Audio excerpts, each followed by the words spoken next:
When the bright dawn was magic for us. An epistolary poem by Pernoste and Dahl. Dear Dora, I wondered where you could be, how you could have just left, not thinking to say goodbye. You know me, that I cry over this. But I know you're not like that. Not like anything but the beautiful soul you are, you always are.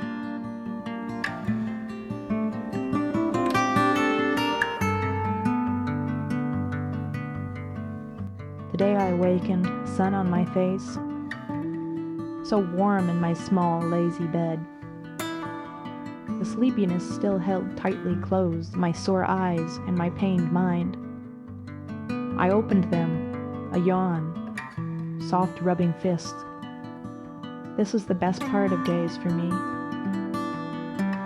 After a long, mostly sleepless night, I always want to stay in bed a while, feeling what I need to feel.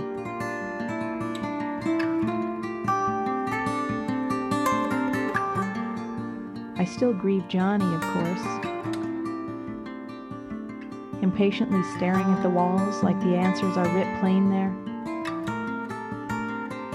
Life is difficult, but I found a life. And difficult or not, it's mine.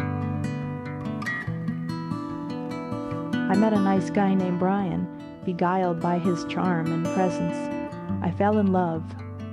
Maybe not in love. So hard for me to know sometimes. He helped me forget about myself, and the nightmares faded a little. I found myself smiling for no reason. Don't know why I even tell you. 'Cause Brian moved out a week ago, broke up with me, so cavalier. He attacked me with the small problems, but our 6-month history weighed nothing at all.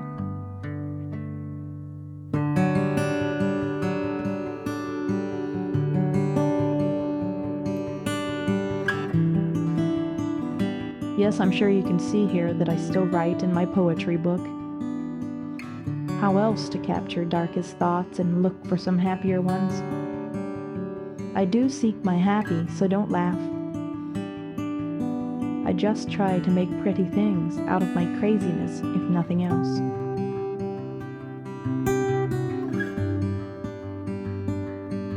It is sunny outside today, I see, through the cracked window of my tiny, tiny studio apartment.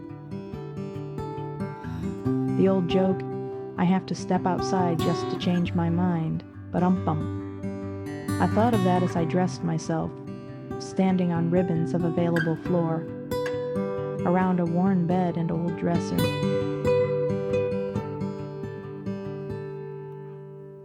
I picked out a nice blue dress, but I guess a little long, a little plain. I wanted to feel kind of pretty today, though at the place where I work, they'd probably think me frumpy. Or worse, maybe they'd like the dress and still only focus their eyes on everything else bad about me. Oh, what a shame, and she's so pretty, they'd say, so sympathetic. I'm done shedding my tears. A lie, of course, as my tear ducts have much too much to say.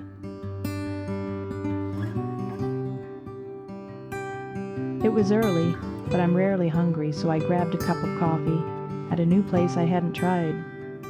I spend much of my money finding and buying coffee. You laugh, I know you laugh, because I don't drink coffee. I know you love coffee, though, so I just buy it and think of you. I'm here, you see, dearest sister, here, back in our city of memories, where I know that you're hiding. For my own reasons, I'm here too.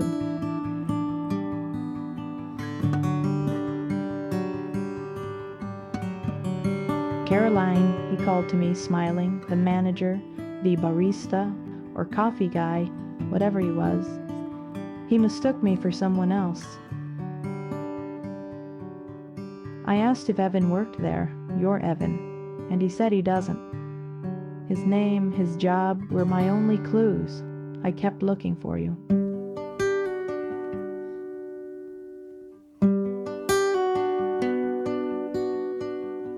I looked in my wallet today, and I don't have much money, but I considered skipping lunch today. Today is a dinner day, I decided. I have crackers in my purse.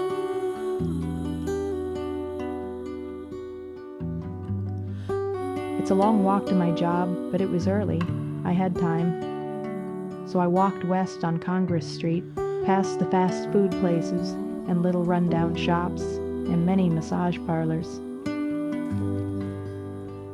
As I walked past the Raven, I looked to see who would play there, though I'm afraid to go out at night. When the jazz singer is there, though, in a couple weeks, I'll have to brave the darkness. Jessica Tiavo, she's amazing. I just listened from outside last time, wanting music, not drink. I feared the crowd there. Her voice, so warm and caring, always makes me cry, and her eloquent guitar takes me far, far away from a day of troubles.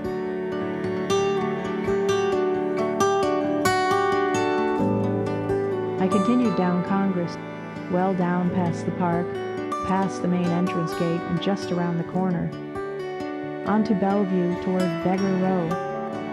That's what most people call it, but some call it Little Bellevue.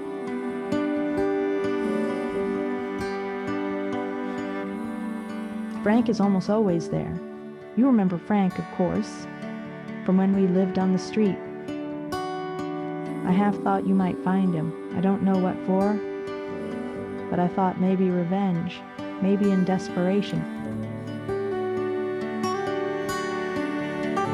Little girl, he called out to me, sounding more like Lil Gull, because he is always so drunk.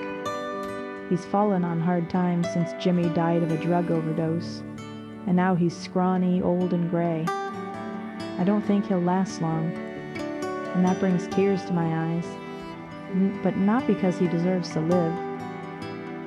I remember him too well. I just wish that. I don't know what I wish. Maybe I wish it was different. I wish I'd been smarter, more mature. Has little to do with Frank, I guess. More about what we went through. We were so young, so afraid. Could he not feel sympathy for us? But I don't know what was in his head, what pain and what fear drove him. "Hi, Frank," I said, putting $10 in his cup. "Get yourself some food, okay?" "I always looked out for you, Lil Gull," he mumbled, shoving the money in his pocket. I cried when he said that. He sounded like me. Did you hear me the way I heard him? Do you blame me for your childhood suffering? Or maybe years later, when I was lost, confused, I wasn't there enough for you. I'm not connected to anyone else on Bellevue, just remember them all by now, from all the times I visited there. I know their names, talk to them a little, the 5 or 6 morning regulars mostly, because I come by almost every day.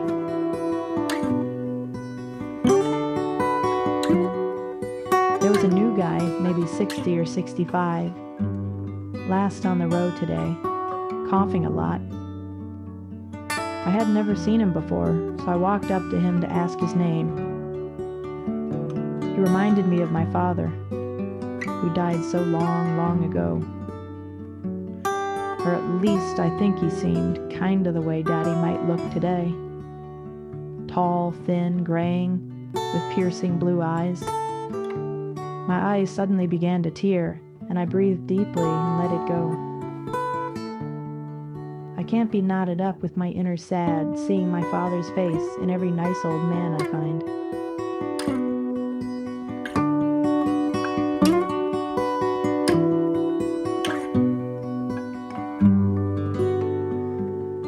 I awkwardly held my coffee in the crook of my elbow while balancing my purse, fishing for my wallet, when suddenly I was hit, shoved to the hard pavement. A young man sprinted away with my wallet in his hand, while I lay on the sidewalk, covered in cold, unwanted coffee. The old man, so like my father, trotted awkwardly after the thief, and I just watched him in shock, fishing carefully in the garbage can at the end of Bellevue Street. corner where the man escaped. He brought back my wallet. "Sorry, pretty miss," he'd said. "I got the wallet, but it's empty." He was breathing heavy, coughing, but he helped me over to sit with him on the blankets that marked his spot. He gave me napkins from his bag. The man, Jared's his name, saw my tears. Now, pretty miss," he'd said, "there's no need for the tears." He told me, "Just keep your shine going, and you're gonna be all right." He handed me a crisp $5 bill. Not much, but it'll buy another coffee. I accepted the money gratefully and promised I'd come back soon. He smiled at me. I think he liked me. He made me feel like I shine.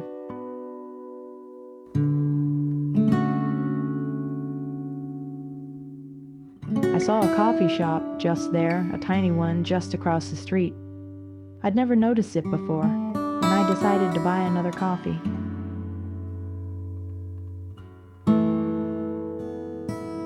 So now I sit here outside your building, as long as I have the courage to sit here, crying quietly but hopeful.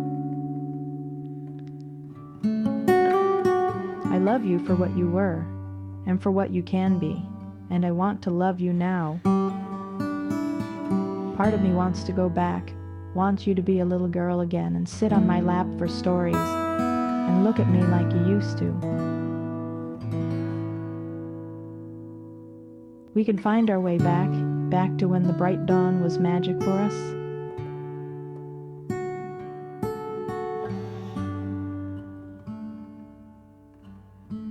I could have gone to your door, I could have tried to call you once I found out where you live. Instead, I dropped off this letter, slid it under your door, and ran. I just want you to have the choice to find your own way with Evan, without me and our memories.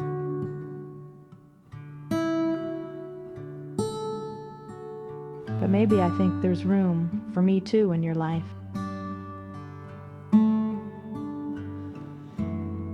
I'll wait here a while, out of the way, just across the street to not intrude.